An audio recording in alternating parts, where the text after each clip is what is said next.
Mr. President, I know we've all had a chance to talk about this and the seriousness of what we're now is before us. We're finally to this point. I look at the seriousness of this, and I listen to a lot of people standing on the floor and saying things that sound popular to people back home, and I've heard from some of the people in my state of Oklahoma that says, you know, they talk about the privacy problems and all these things that might be existing. Then I always think about my 20 kids and grandkids, and thinking that they're the ones who are at stake. You know, this world that we have right now is, Mr. President, is so much more of a dangerous world than it's ever been before. I look wistfully back at the good old days of the Cold War when we had a couple of superpowers. We knew what they had. Mutual assured defense, destruction really meant something at that time. Now we have crazy people with capabilities, people in countries that have the ability to use weapons of mass destruction. And so we right after 9/11, we formed the NSA. We've been talking about that down here, and it's not perfect, but it has. I just think it's important at this last moment to point out the fact that a lot of lies have been told down here.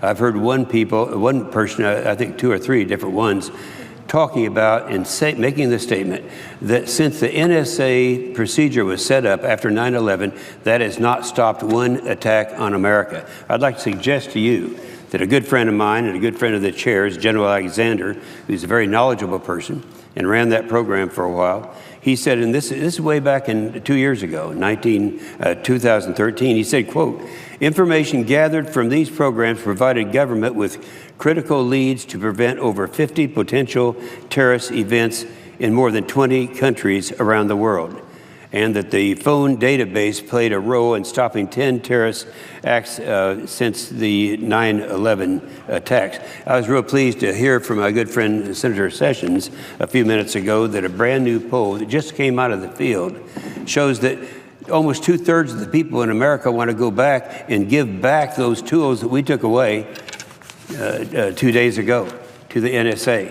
And so now we have a situation where we can talk about a few of these cases where major attacks on this country were stopped by the process that we put in place after 9/11. One was in 2009 when the planned attack. It was Najibullah Zazi. He was going to bomb the New York City subway system. A plan was for him and 2 high school friends to conduct coordinated suicide bombings, detonating backpacks on New York City subway trains near New York's 2 busiest subway stations. That's Grand Central Station and Times Square. And Zazi, Sean Joyce with the deputy FBI director said that the NSA intercepted an email from the suspected terrorist in Pakistan communicating with someone in the United States about perfecting a recipe for explosives. Now, on September the 9th, 2009, Afghan-American Zazi drove from his home in Aurora, Colorado to New York City after he emailed Ahmed, that was his al-Qaeda facilitator in Pakistan, that, quote, "the marriage is ready," unquote. Now that's a code that means we're ready now to perform our task. The FBI followed Zazi to New York and broke up the plan of attack, and they stated it was because of the email that was intercepted by the NSA that allowed them to do that. Now, how big of a deal is that? And people don't stop and think about the fact that if you look at the New York City subway stations down there, we know that the average ridership of the New York City subway during peak hours averages just under 900,000 people. That's 900,000 people, Americans who are living in New York City. Now, what we do know is that when they came down to New York to perform their plan at the Grand Central Station in Times Square, it was the NSA using the very tools that we took away from them 2 days ago.